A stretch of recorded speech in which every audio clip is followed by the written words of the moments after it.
Welcome to Team All Blacks, a series of reflective interviews of some of the great names in New Zealand's rugby past. Today we talk with Murray Mexted, an uncompromising player on the field during the early 1980s and a flamboyant figure off it. He took some early lessons from his mentor Graham Murray and he never looked back. Murray, by the time you hit top flight rugby, you'd already seen the world. You'd travelled and so forth. How important was that to your approach to the game? Yeah, I was lucky, I suppose. I didn't realise it at the time because I came from a small town, Tawa, and we had a third division rugby team, and I guess I had this lust to play rugby in France for some reason, and I went to France before I was an All Black. I had played for Wellington, in a Wellington selection, I think, at that stage. And I went to France and played for Agen, which was a very strong club. And the All Blacks toured France at the same time. It was way back in the dark ages, 1977. And I guess that was my first exposure to the All Blacks so close and the effect that they had on a country, on a mature, sophisticated country like France. So it was a great introduction, but I think that just the experience overseas for a young guy from a small town, where you just focus on playing rugby, if that's what you're doing, was outstanding, and I think that it prepared me better for the life I've led, I suppose. Did that attitude in France surprise you about their respect for the All Blacks? Yeah, it was extraordinary. Yeah. Because I was playing in the southwest of France, and you'd never hear New Zealand mentioned on the radio or in a newspaper at all. And then all of a sudden, it's as though New Zealand didn't exist, and that nothing English existed actually. It was all very French. And then all of a sudden, this All Black team hit France, and they were everywhere, all over the newspapers and all over the television, and it made a huge impact in their country, and everyone knew about the All Black side. They knew more about the All Blacks than they did about New Zealand. Yeah, they were a couple of classic Test matches that year, weren't they? Yes, yeah, they were fantastic, ferocious. Well, those were the days, of course, where there wasn't television of provincial matches or club level matches, and there was a lot of violence in French rugby in that stage, and there was intimidation was part of the name of the game really, and in that Test series it was horrid, in that Test series against the All Blacks. And there were some issues during those two games, but the All Blacks prevailed, and they were smart and smarter, I guess, than the French. Certainly in that second Test, particularly with the two-man lineouts. That's right, and there was a reduced scrum too, if I recall. They just had a front row. That's right. We were getting stuffed in the scrums in the first Test, so in the second Test we had a three-man front row. The ball was in and out, and we'd move it. So. And that was a Graham Murray initiative, actually, that one there. And that's when I met Graham Murray, because I was playing in Agen, and the All Blacks played in Agen, and the local people said that I was playing well. And I think that probably helped my recognition, and when I returned home at the end of the season, that's when I made the All Black team. You had a disappointment initially, of course, by missing out in 1978. How much, when you look back at that sort of non-selection, how much did that fuel you to really lift things the following year? Well, I think it highlighted the fact that you weren't necessarily picked if you were better than the players you were playing against. That there were other factors involved, and you had to be a rounded rugby player. It wasn't just one single thing. You had to, and I remember I was criticised by one of the national selectors for losing the ball in contact in the ruck situation, and then you realise that your game has to be a complete game to be picked in an All Black side, and you can't be weak in defence or attack or whatever. And when you get those areas highlighted, then of course you can address them, but it's hard to address those areas if they're not highlighted. Yes. So it's a learning curve, and I think it did me good actually. Because I played in the All Black trial and did well, and I played in the North-South match and did well in 78, but didn't make the team. It does make you put your head down and correct the things that you were not strong at. And it's the same today. There's players that don't make the team, and everybody A lot of people will say, why can you make the team, he's better than so-and-so or whatever. And it's all in one man's view, of course, but these days it's even more discerning, the selection of a player, and the completeness of the player is absolutely vital, and it's on and off the field. As you say, a lot of people don't realise that, but it's even more important now in a professional situation. Absolutely, but they can analyse players so much more effectively than they could in the past as far as their on-field performance, but also its off-field performance, and it's compatibility. It's how it's combinations as well. You know, how Conrad Smith plays with Nonu compared to, say, Sonny Bill Williams and Conrad Smith. You know, there's a difference there, and I think that's quite a good example, because those two, Smith and Nonu, have played for so many years together that they instinctively feel each other. And it's the same thing in all positions right across the board. The more you look at it, the more you understand that. And I think players playing together is a significant part of creating this team factor that prevails over better individuals. The following year, you made your debut in those non-test matches against Argentina. Upon reflection, was that a frustration that they weren't quite regarded as top-tier nations? Well, it is now, yes, of course, because I played test matches like all my contemporaries against people like Fiji, Romania, Argentina, Italy, and even the Cavaliers, that were all non-recognised as caps, but they were matches for the All Blacks. And so, I mean, in those days the only teams recognised were the members of the IRB, the full members, and that was just the home nations of the UK and Ireland, France, South Africa, Australia, New Zealand. That was it. What are your memories of them? I mean, we all know about Hugo Porter, but they had some massive forwards in that side. Yeah, they did. Well, I had to mark a guy called Gabriel Travaglini, who was an outstanding footballer, and he was clearly, about 6'6" and an athlete. And then there was another loose forward called Ernesto Ure, who was about the same size, and they had a couple of locks, the Aschetti brothers, who were 6'10". You know, they were big men. And then this mercurial number 10, probably one of the best rugby players the world has ever seen, certainly at that stage. And they were actually the unknown quantity, and I think they still are. I've just returned from Argentina, actually, where we've been doing some coaching clinics, and they've got a great rugby culture, and the world doesn't really know about it yet because they've been hidden away there in an amateur environment, and they're only players that we know are players who are playing in Europe, basically, where they've gone to Europe to play professional rugby. And they're obviously going to be more of a force as those players are enticed back for Super Rugby. Oh yes, because they're suited to the game of rugby. That's the one thing we found out over there just recently.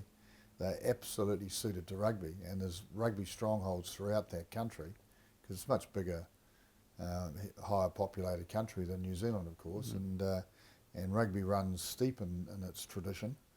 And we talk about our first clubs in this country in 1870, but our two first clubs were formed in New Zealand in 1870, and I was coaching just recently with Mick Byrne and Brian Ashton and Mike Brewer, actually, and we were at a club called Atletico del Rosario, which was 1863.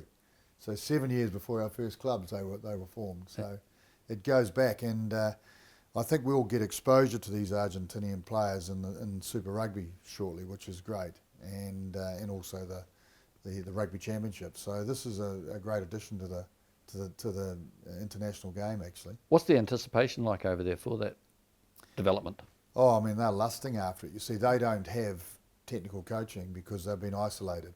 Because of this retention of amateurism, it's kept, they call it pure, it's kept the game pure, but it's also kept them devoid of international content and contact with the way the game trends. I mean, you have to get knowledge, you've got to share knowledge.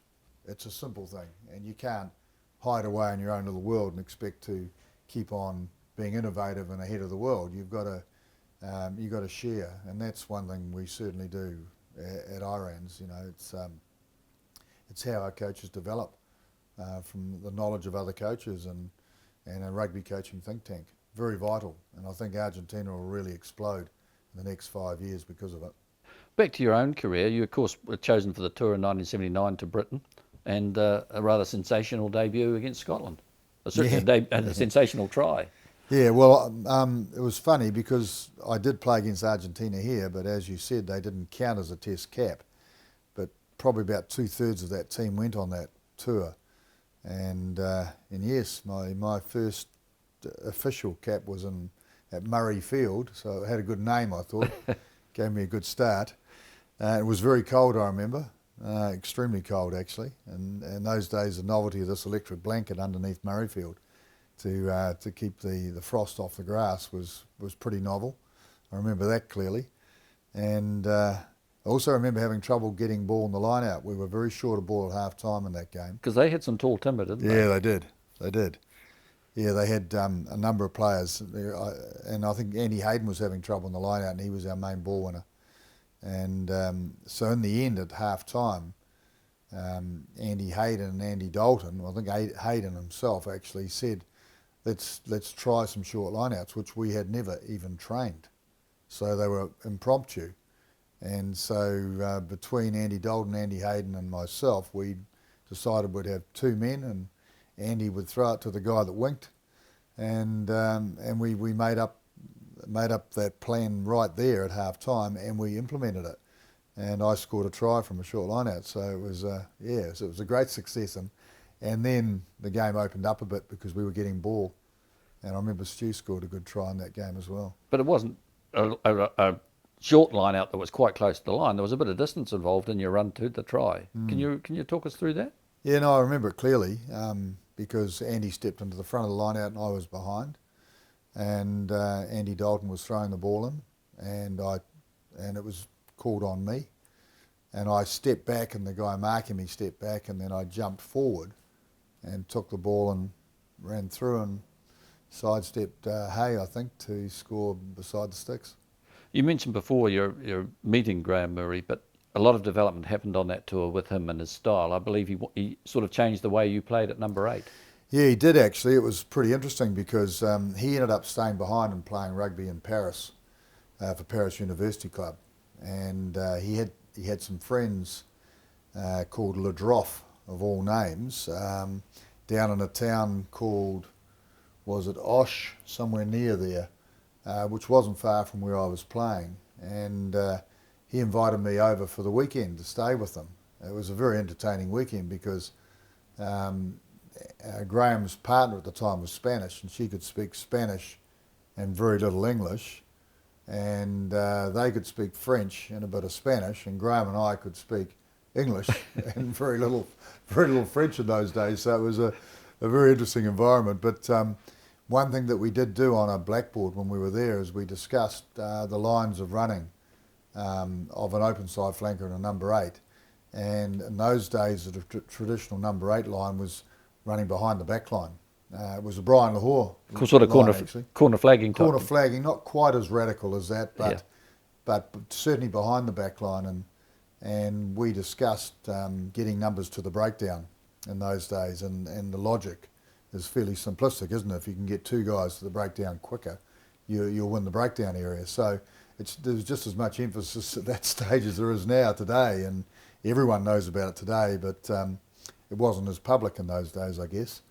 And so that narrowed my margins and influenced my style of game from that moment on. And so I ran harder towards the ball than I had in the past, and we decided that it was someone else's job to cover any mistakes behind the back line. But I still see number 8s today running that old-fashioned Pierre Spies is one, and I guess that's just a matter of coaching. But one thing that did happen to me that helped understand that is a couple of years later I went to Natal in South Africa to play in the off-season, and Wynand Klaasen was the Springbok number 8 at the time, and so I arrived to play for Natal. And we spoke about it, and I said, well, look, I'm happy to play open side flanker. And so I played open side, and then it really taught me how valuable it is to attack the ball and run towards the ball, and pressure on the ball and the opposition is a key part of the game, and it continues to be so today. Having learnt to play number 8 a certain way, and you're learning these new facts, was it a hard change for you to make? Did it take a lot of time and effort? No, it didn't, because it was logical, and I was young and I was receptive, I think. And it made sense. It just made sense, you know. And when someone can explain something simplistically, and I think a whiteboard or a blackboard's a great way of doing it, actually. You can talk about lines of running and the logic behind it. So, you know, you felt like you had a head start, actually. But it's quite extraordinary. It happens in all positions too. The game of rugby is evolving, and the opportunities are still there to develop a new way, and that's why I say when I meet really solid rugby people who know the game, that you know, if they want to get closer to what's actually happening, they have to start coaching, and then they start learning what is happening today, and I think a lot of critics actually listening to rugby on television and pubs where and standing on the sideline in club rugby where I hear critics doing what I used to do quite often, is criticise the referee for the wrong decision, when actually the referee had made a right decision, you know, because the game is definitely evolving and continues to evolve. And the best example I think that you can use at the moment is one that everybody sees right in front of you on the TV screen particularly, is the breakdown area, the same area that we were talking about before. You know, 2 years ago or 3 years ago, the Springboks were sending maybe 4 guys, sometimes 5 guys to that breakdown to dominate that collision area and just absolutely smash the opposition and dominate the ball. And now we find that even the Springboks are down to 1 or 2 players at the breakdown, so that there's no shortage in defence. And if you send too many to do one man's job, you get caught out wide, and that's what's happened. And so it really does point to the importance of technical coaching, of technical knowledge, and you know, why use 2 men to do a job that 1 man can do if he's coached really well. Yeah. So coaching accuracy is a vital part of the evolution of the game. You mentioned your development with your relationship with Murray at that stage, but then coming into the picture was Mark Shaw. I mean, and a pretty formidable combination. How did that develop? Yeah, well, it was a good match, wasn't it? No, a very, very good combination, because I think in loose forwards you still today have to have complementary roles, and players have to have different attributes to play the 6, 7 and 8. They're very, very different positions, and a lot of people call flankers. Well, that isn't the case. There's certainly an open side and a blind side in the number 8. And the number 8, I guess from the early 80s, has been going towards the ball more, but today 8 and 7, their line is very similar. And that's what Murray was trying to get out of me, was to get me as close to him as possible, so that if he got to the breakdown and cleared the ball, I could carry it on. I was the person meant to carry it on. He wanted me within a few metres of him, and I think that was really good. Whereas Mark Shaw needed that blindside flanker who didn't have as much opportunity, needed to make a big impact with less opportunity, and that's the sort of thing that he was really good at. You know, so not as much ball in hand. Perhaps when he had it, he had to be destructive. His defence had to be abrasive, and he was the perfect man for the job. Actually, he was good to play with too. And one of those, he looked after me. one of those great Test matches you did play was that centenary Test against Wales. How did it work that day? I mean, you just were all over them, really, weren't you? You ruined their party. I think that was the beginning of Welsh rugby sort of going down the levels a bit. At that stage, they were recognised as probably being one of the top 3 teams in the world, and their centennial was a big deal. And we went over there, and the Welsh crowd was very optimistic, of course. And our objective in that game, that Test match at Cardiff Arms Park, was to stop the crowd singing by half time. And we achieved that, which was a wonderful, wonderful performance, I thought. We dominated that game in all areas of the game, actually, but particularly when we started moving the ball.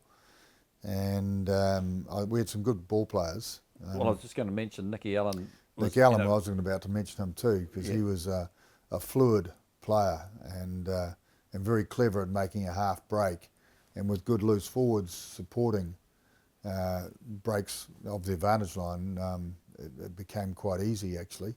And we beat them 23-3, but in those days that was a hiding. It doesn't sound much today, but it was a significant victory. What about Nicky Allen? I mean, what a great loss to die so young. Tragic. Yeah. Tragic, yeah. I've got a great story about Nick Allen actually. Do you want to hear a story? I'd love to hear a story. Well, Nick was a bit of a character. He was definitely expressive. There's no doubt about that. Animated type of guy and full of fun, just wanted to have fun.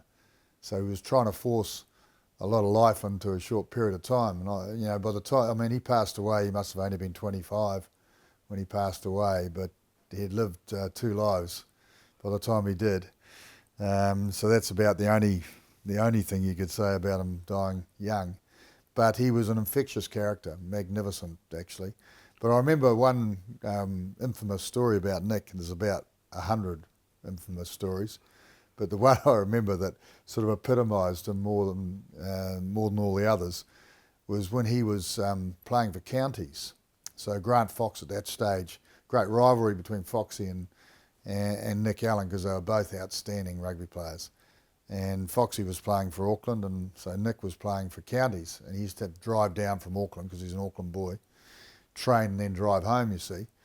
And often in those days you'd have a drink after training, and then you'd hop in your car and drive home. It's just the way it was. Very irresponsible. But anyway, so Nick was driving home after one of those occasions, and he'd had a few drinks, and he was stopped by the local policeman, and instead of winding down his window and waiting for the questions, he opened his door and he jumped out and he did a handstand. He walked all the way around the car on his hands and then popped back onto his feet, and he said, "Now if I was drunk, could I do that?" And the policeman said to him very quietly, "If you weren't drunk, sir, you wouldn't be doing that." And issued him with a ticket. We go on now to a bit more serious topic, the 1981 Springbok tour, and it's been regarded as a seminal moment in the country's history for rugby reasons or otherwise. But it exposed you to public anger in a way that it hadn't been experienced before in a lot of ways. How difficult was that to cope with? Yeah, well, it was a bit of a shock to the system, really, because it definitely split families and friendships, and I guess highlighted one's right to have their own thoughts and own beliefs. But the thing for us at that time, for the players, is that this was a huge challenge to play a Springbok team in New Zealand, to actually, because the All Blacks at that stage, in fact, for 100 years the All Blacks have wanted to be successful. And it's outstanding that we continue to have that same attitude towards the game. And a lot of other teams don't. They want to play well, not necessarily win every game. The All Blacks still want to win every game that they play.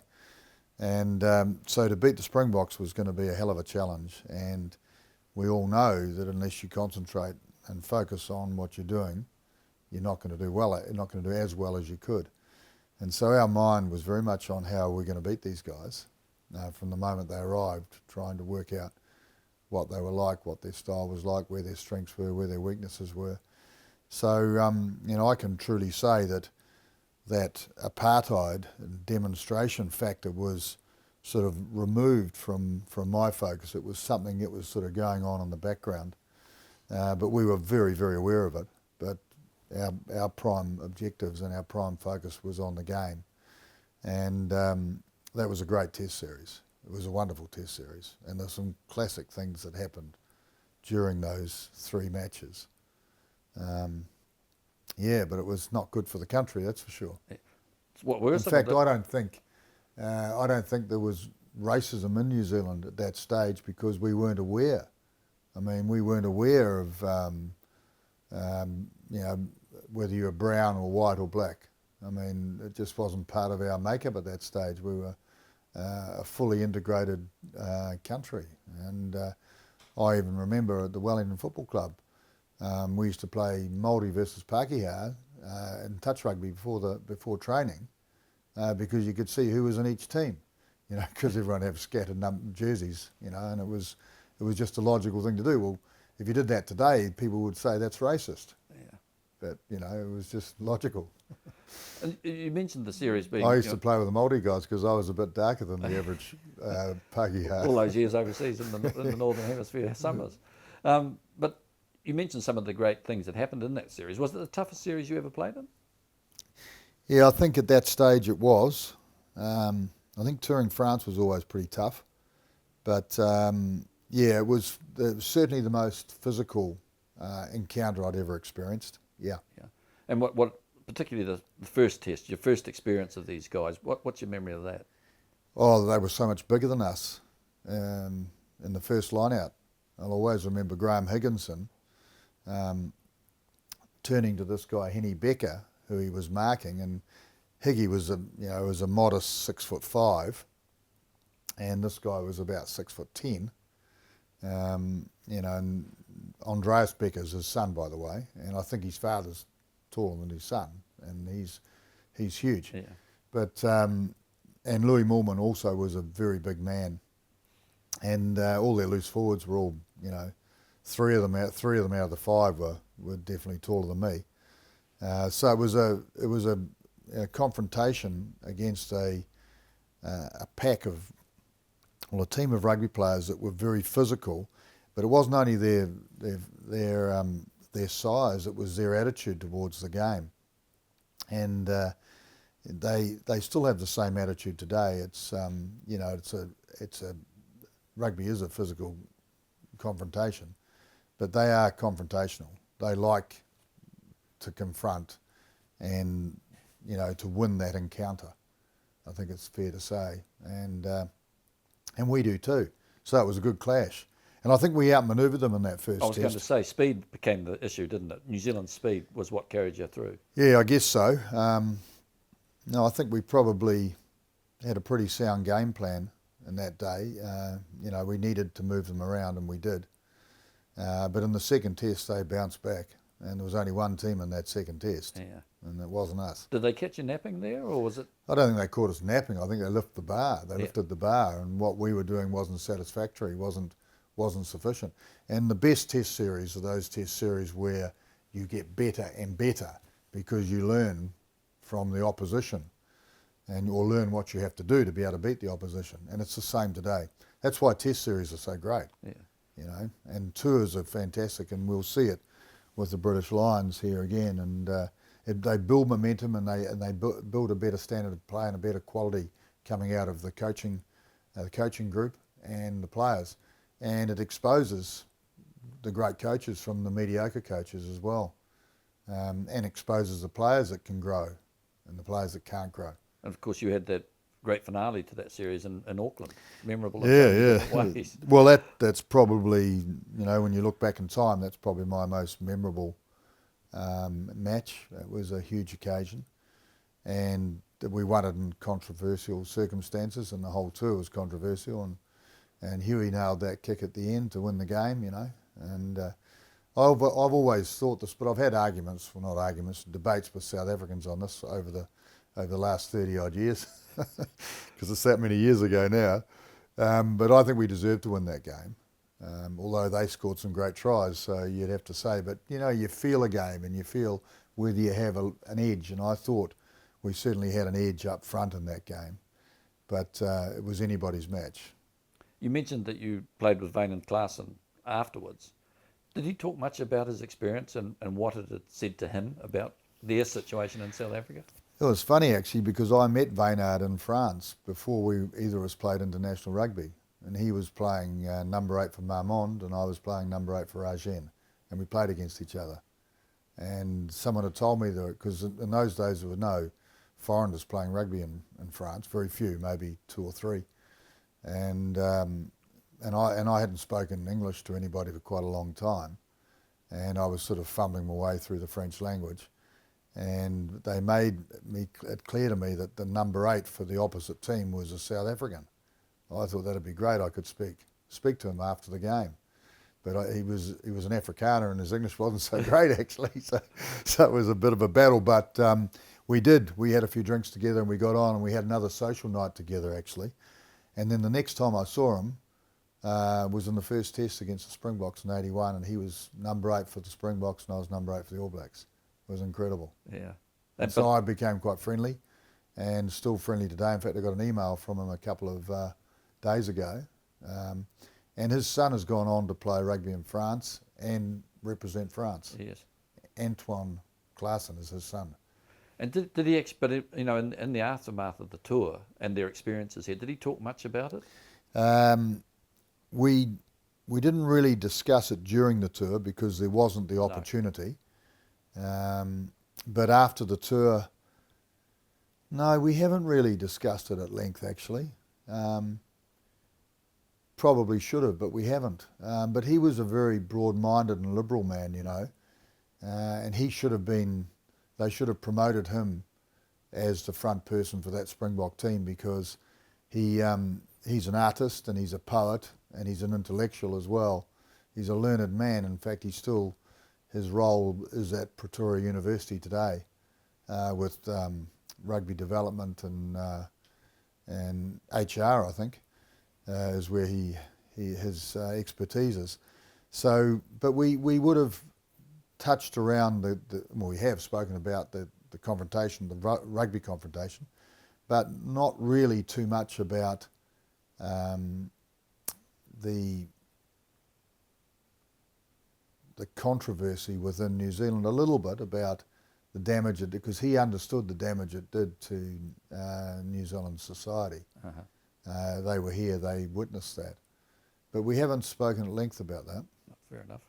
I mean, the year after that, of course, you come across an Aussie team that was full of controversy because half their team didn't come. And Bob Dwyer was given a young team who played very, very well under the circumstances. Well, the Ella brothers, particularly. Yeah, I mean, it was a changing of the guard, but I think the old guard was gone. Quite frankly, I don't 100% agree with that because I think that a lot of those guys that didn't come, they hadn't done the job anyway. And it was an opportunity to pick new players that went on for years and years, some of those players. You know, Andrew Slack led that team, if I remember. But there were some, you know, guys like, there were 2 or 3 Ella brothers. Mick Martin, I remember their backs were very, very good. So that was a changing of the guard. I think it needed to happen. It was, I think it was more of an evolution, actually. Yeah. But, you know, when you put in that circumstances, like the Baby Blacks was another example for the All Blacks, wasn't it? Yes. It developed young players that hadn't been given an opportunity. It was the start of a broader base of All Blacks. And by the time the Lions came in '83, you had Murray was back in the team because he didn't play against South Africa, obviously. But and Mark Shaw, the old firm was back in action again, and the series you dominated. Yeah, no, it was a great series, that one, against the British Lions, because they were a good team when they arrived. But there's an example of our team getting better progressively throughout that tour. Yeah. So our team, I think when we started in the first test, we were probably pretty even, and we grew. We grew more than them during that series. A good feeling though to play the British Lions. I mean, now it's a big deal, but was it such a big deal then? Well, it was a team selected, you know, from England, Scotland, Wales, Ireland. So therefore, it was stronger individually, but in rugby, the best confrontations are against good teams. So there's a very old expression that a good team will always beat a team of good players, and so I think you can, even though they're picking from 4 countries, it was the team that came together best that would go on and prevail, and it was certainly the All Black team at that stage. I mean, I know the 2 number 8s that I marked, John Beattie and Ian Paxton, were outstanding rugby players. You know, they were big men, they're big athletes, good in the line out as well as around the field. And that was a challenge for me at the time, but what came through in that test series was our team was a better team. And it was particularly evident here in Wellington on a very windy day, and Dave Loveridge's match, really. Dave Loveridge was outstanding in that day, but we had an advantage because Athletic Park, and that's why it was such a great move to build this stadium here, Athletic Park was open to the southerly, and And he had had a bit of experience playing there, but I'd had a lot of experience playing my whole life, playing into strong winds at Athletic Park. And, you learn how to play into a wind and the use of the short side. And in that, throughout that game, I was feeding Trapper on the short side and putting Trapper through a little gap, or he would tow the ball ahead. And he was an outstanding rugby player, the most balanced number 9 I think the world had ever seen at that stage, because he didn't have a weakness. He was very quick when he ran with the ball. His pass was beautiful, and he was an instinctive player as well. He was, and he had a little kick as well. So he had the lot actually, and he had a magnificent game. Yeah, he was outstanding. I'm jumping a wee bit here, but moving through to 1985, missing out the Aussie series in '84, but that was another fascinating year, dominated by the South African situation. What was it like playing through that while there's a court battle going on, not knowing whether you're going to tour or not? Well, I just assumed that we'd go, and I still remember today, after I came off the field at the Polo Grounds, actually, on the Saturday was a club game against Oriental Rangatain. When I came off, our coach said, the match is off, the tour's off, and I couldn't believe it. And and the tour was off. How frustrating was that? I mean, you built up for it naturally. I was really disappointed at the time, because we'd been building, and I'd been in the All Blacks for quite a while at that stage, for 6 years, and it was a pretty strong All Black team, and to be able to go to South Africa and beat the other juggernaut, because that was the reality, was probably the greatest challenge you could have as a rugby player, because remember, we were amateurs, we weren't being paid. So you made a lot of sacrifices when you were an All Black. Everybody did in those days, and the time away, was very difficult for a lot of people, for everyone, in fact. No one was exclusive in that respect. But so when you're not being paid, then you've got to have a fair bit of commitment and desire, to be able to tour. And we were all waiting for that, so it was tragic, of course, when that was pulled off. But the New Zealand Rugby Union was very decent at the time, and they arranged a replacement tour to South Africa at the 11th hour, which was quite fantastic. Argentina? Argentina in the 11th hour, and we went to Argentina, and that was a new experience, because we'd never been there before. I think Graham Murray had been there with a second string side, and he was about the only one.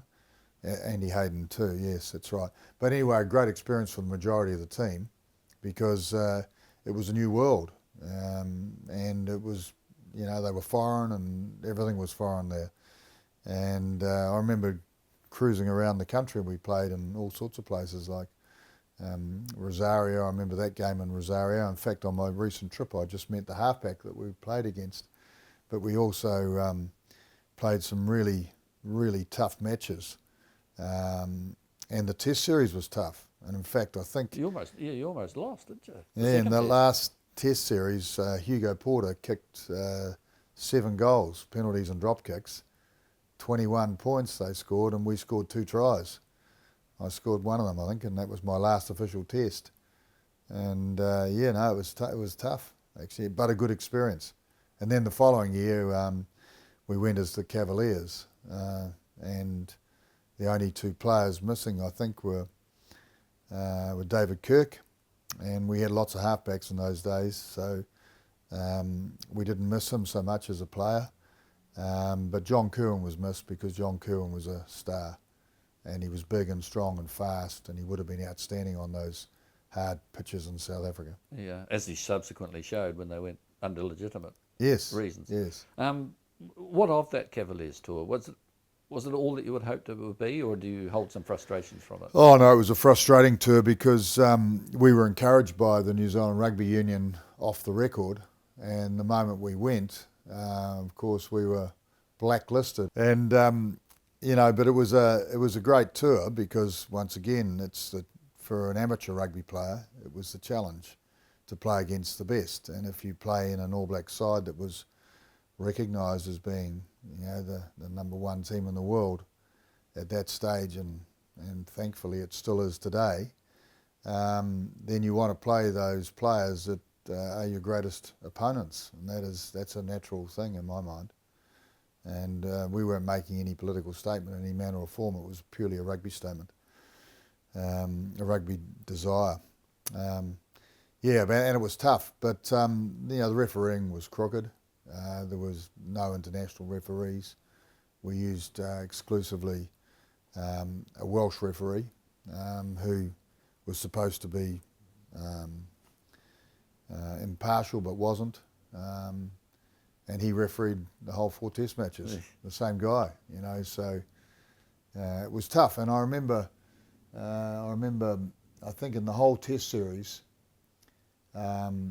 we were good at scoring tries from 5 metre scrums in those days. We had good space awareness from the scrum, and the creation of space, the creation of an overlap, and we were only allowed to execute 2 5 metre scrums in the whole test series.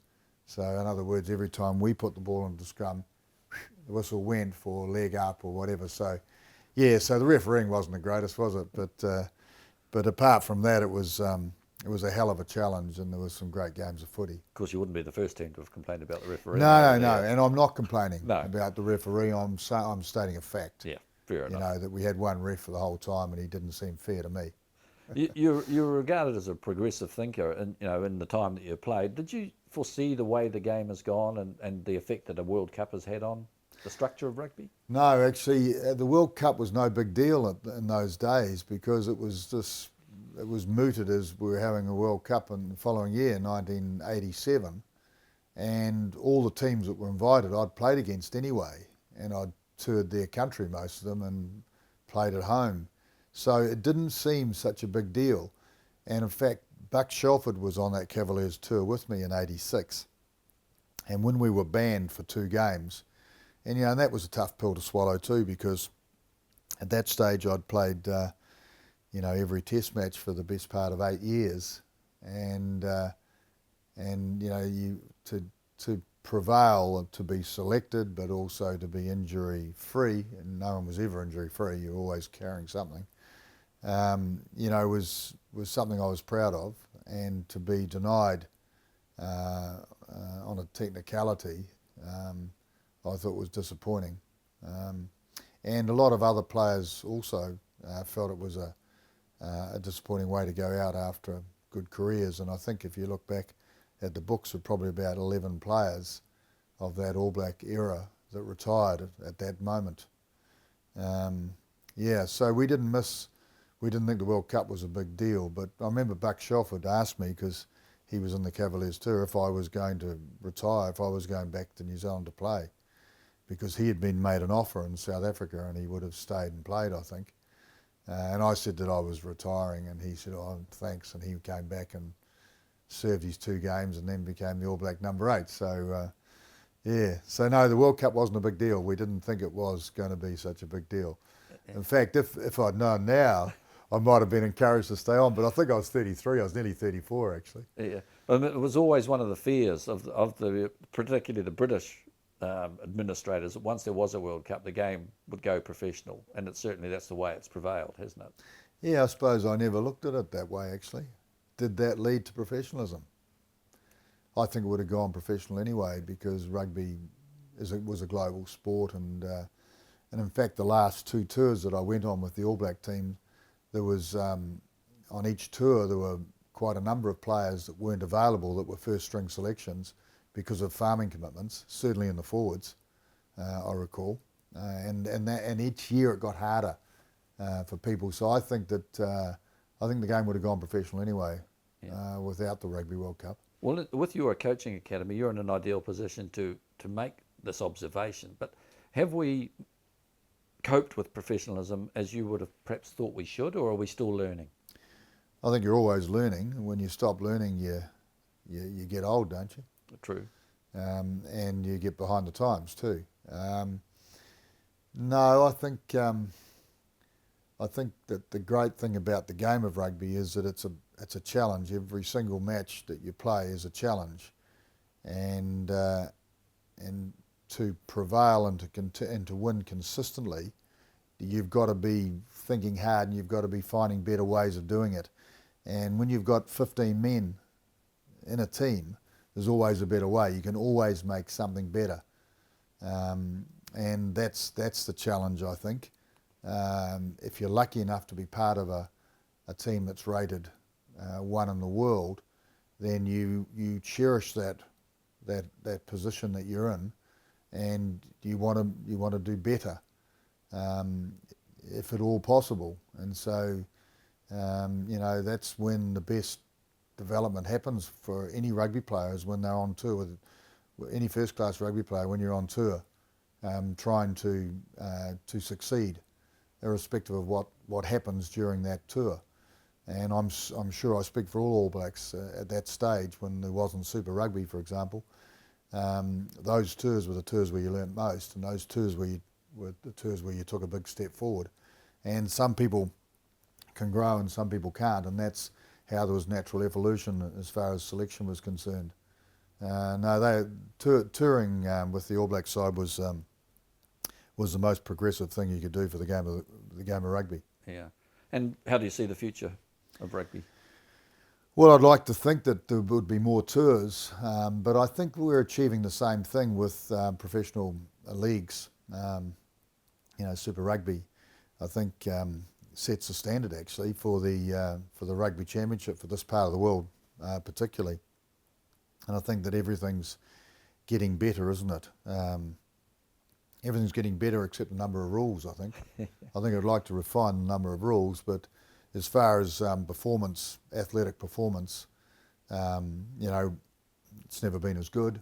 As far as mental performance, it's never been as good. As far as ability to evolve and create opportunity, there's never been as much. Defensive patterns have never been as good. I mean, the game is better than it's ever been. Even the conditions, the grounds are better, and I'm sure the next step is moving on to synthetic surfaces, and I'm sure we'll see American football style trousers being worn. Makes perfect sense. Not so sure we'll have crash helmets, but I think that better surfaces and now the generation, the growth of these synthetic surfaces are quite fantastic. I'm sure that will continue, and that just makes the game of a better standard, So the grounds aren't soft, they aren't greasy. The grounds are good, and that leads to a better game. Like playing under Dunedin's roof. Well, I think that's a classic example, isn't it? I mean, what a wonderful stadium that is for Dunedin, and to those people that were, that were visionary. Forsyth Bath must be one of them. Good on them, well done. I'm glad they prevailed, and I'm glad the people of Dunedin allowed it to happen too, because it was a sort of a controversial subject, wasn't it? It was. But it was futuristic. Yeah. And talking of futuristic, America, I mean, is it a sleeping giant in the game? Still a sleeping giant. I remember hearing that expression 20 years ago, having just been to experience club rugby in the States in the last few months. It hasn't grown, irrespective of what you hear. The standard of club rugby is no different to what it was 20 years ago. I think the standard of rugby at collegiate level and high school level is much better and much more significant. So there are more numbers playing the game. The standard of coaching in the US is way behind the standard of coaching in this country. And I think that the game's on the edge of going professional, rugby in the States. And in fact, right now, at the moment, we've just had an inquiry from the States to be able to convert American athletes, most of whom have played NFL, into rugby players. And that's going to be a challenge. But it's when you think about it, there's a lot in common. I mean, the game of American football was based on rugby and evolved from rugby. They just issued protective clothing and started having offensive teams and defensive teams, and they grew their own game like they do in America. And they've been having World Series in baseball and basketball and American football and ice hockey for years, and yes, it's exclusive to the States, and the same thing's going to happen with rugby in the very near future. And then we will see the giant awake. But what they really need most of all, more than anything else, is good technical coaching.